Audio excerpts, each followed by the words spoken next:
Hello friends, welcome to the new episode of my channel. আমি অরিত্র। এখন আমরা এই ভিডিওর মধ্যে কথা বলছি 28 ইয়ার্স লেটার বলে ছবিটা নিয়ে। ড্যানি বয়েলের ডিরেকশনের ছবি।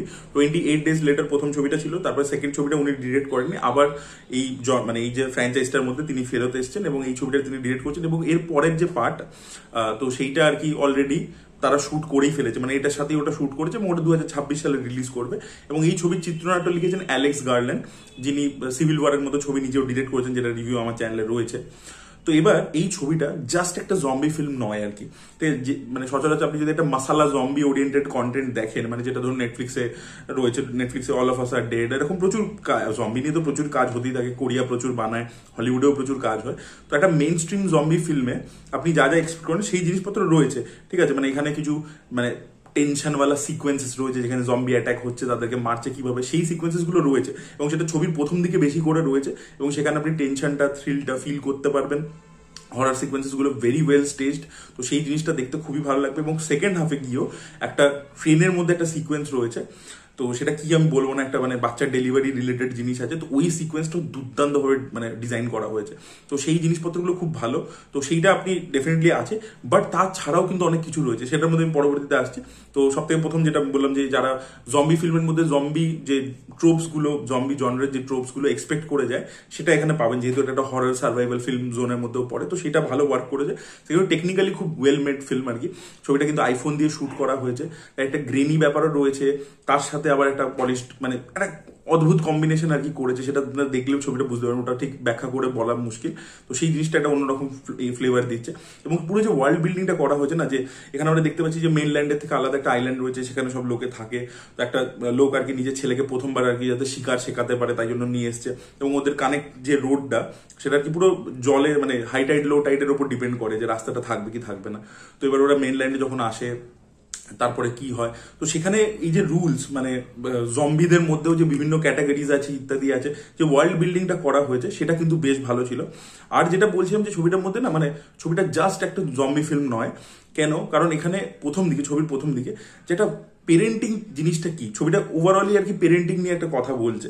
যে আপনি যখন একটা এরকম ফিউচার ওয়ার্ল্ড, যেখানে কোনো রুলস রেগুলেশন কিচ্ছু নেই, ঠিক আছে, কোনো গভর্নমেন্ট নেই, কিছু নেই, যে নর্মাল যে শিক্ষার যে স্ট্রাকচার ইত্যাদি, এডুকেশনের তো একটা স্ট্রাকচারালি হয় সবকিছু, যে আপনি স্কুলে যাচ্ছেন, তারপর কলেজে যাচ্ছেন, তো সেগুলো যখন এক্সিস্ট করবে না ফিউচারে, তো তখন আপনি কিভাবে নিজের ছেলে মেয়েকে বড় করছেন, কি শিক্ষা দিচ্ছেন, ঠিক আছে, সে এগুলো থেকে কি এমবাইব করছে, ঠিক আছে। এবং পরবর্তীকালে এই ভায়োলেন্সের যখনই এক্সপোজিশন তার হয়ে যাচ্ছে, সে পরবর্তীকালে what it can turn him into, সেই জিনিসগুলো, কোয়েশ্চেন্স গুলো কিন্তু আমাদের সামনে তুলে ধরছে। তো পেরেন্টিং নিয়ে একটা কথা রয়েছে। এটা প্রথম দিকটা সুপার সুপার এঙ্গেজিং। এবার ছবিটা সেকেন্ড দিকে গিয়ে, মানে যখন সেকেন্ড হাফে পৌঁছে যায় কাইন্ড অফ, তখন না ছবিটা একটু স্লো ডাউন করে যায়, ঠিক আছে। তখন আপনি এক্সপেক্ট করবেন যে আরো ব্রুটাল সিনস, আরো ওরকম কিছু সিকোয়েন্স, টেনশনওয়ালা মোমেন্টস আসবে, বাট সেটা কিন্তু হয় না। ছবিটা ওখানে স্লো ডাউন করে যায় এবং ওইখানে জম্বি অ্যাপোক্যালিপস ফিল্মের সাথে একটা ফোক হরর যেটাকে আমরা বলি না, সেটার একটা কম্বিনেশন করা হয়েছে জনরা ওয়াইজ আর কি। তো সেই জিনিসটা এক্সপেরিমেন্ট, একটা জায়গায় যায়, একটা সেই লোক আছে যে কিছু রিচুয়ালস করে, সেখানে ওই স্কেলের মানে যে মরার খুলি দিয়ে এরকম সেই বানানো, পুরো টেম্পলের মতো বানানো। তো সেই জিনিসপত্রগুলো দেখতে খুব হেভি লাগছিল, ভিজুয়ালস হেভি। তো সেই জায়গাটা একটা ফোক হররের মতো জোনের মধ্যে ঢুকে যায় এবং সেই জায়গাটা খুব ইমোশনাল ওয়েতে জিনিসপত্রগুলো এগোয়, সেখানটা একটা পুরো অন্য জোনের মধ্যে ব্যাপারটা চলে যায়। তখন আর কি ওই টিপিক্যাল যে এবার আপনার মনে হবে যে এরপরে একটা বিশাল আউটব্রেক হবে, যত ক্লাইম্যাক্সের দিকে যাচ্ছে আপনার তো স্টেক্স বাড়তে থাকে, বাট সেটা কিন্তু হয় না এই ছবিটার ক্ষেত্রে। তো সেই জায়গাটা আপনার একটু, মানে যারা সচরাচর মাসালা ওরিয়েন্টেড কন্টেন্ট দেখতে চায়, মাসালা বলতে আমি বলছি যে মেইন স্ট্রিম একদম যেটা থ্রিলিং আর কি, অ্যাকশন বেসড হবে, তারা আর কি একটু ডিসঅ্যাপয়েন্টেড হবে সেকেন্ড হাফটা থেকে ছবিটা। এবং ছবিটা দুটো হাফ না, দু রকমের আর কি অ্যাকচুয়ালি ছবিটা। তো সেকেন্ড হাফে কি অ্যাকচুয়ালি আরো বেশি ইমোশনাল, আরো বেশি ফিলোসফিক্যাল জিনিসপত্র ব্যাপারটা ঢুকে যায় এবং ছবিটা শেষটা যেভাবে হয়, সেখানে অনেকগুলো কোয়েশ্চেন চলে আসে, একটা ক্যারেক্টার সার্টেন ইন্ট্রোডিউস হয় আর কি, যাকে আমরা ছবির মধ্যে আরো এক জায়গায় তার মেনশন দেখতে পাই।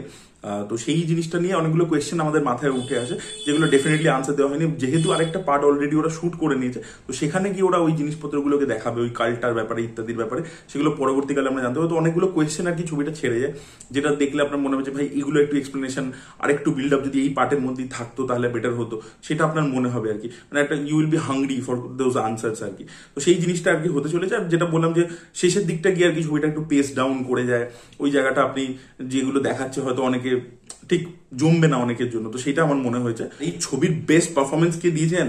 বাচ্চা ছেলেটি। মানে আমি এক্সপেক্টই করিনি যে বাচ্চা ছেলেটা এই ছবির নায়ক। ও যা পারফরমেন্স দিয়েছে গোটা ছবি জুড়ে, ঠিক আছে, আউটস্ট্যান্ডিং পারফরমেন্স দিয়েছে এবং ছবির সেকেন্ড হাফে অ্যাকচুয়ালি ওর পারফরমেন্স আরো বেটার আর কি।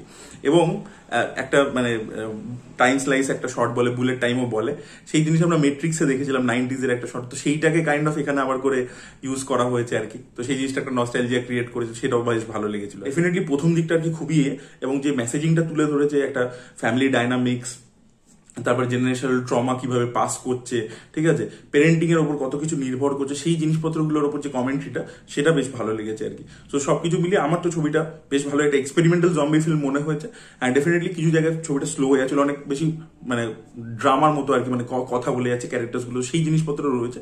তো আপনারা এক্সপেকটেশন প্রপার সেট করে ছবিটা দেখতে যেতে পারেন, তাহলে আপনাদের আশা করি ভালো লাগবে। এবং ভিজুয়ালস তো সলিড, আর সাউন্ড ডিজাইনও আউটস্ট্যান্ডিং হয়েছে। তো আপনারা যারা দেখেছেন 28 years later, তাদের বক্তব্য অবশ্যই কমেন্টে জানাবেন। Thank you so much.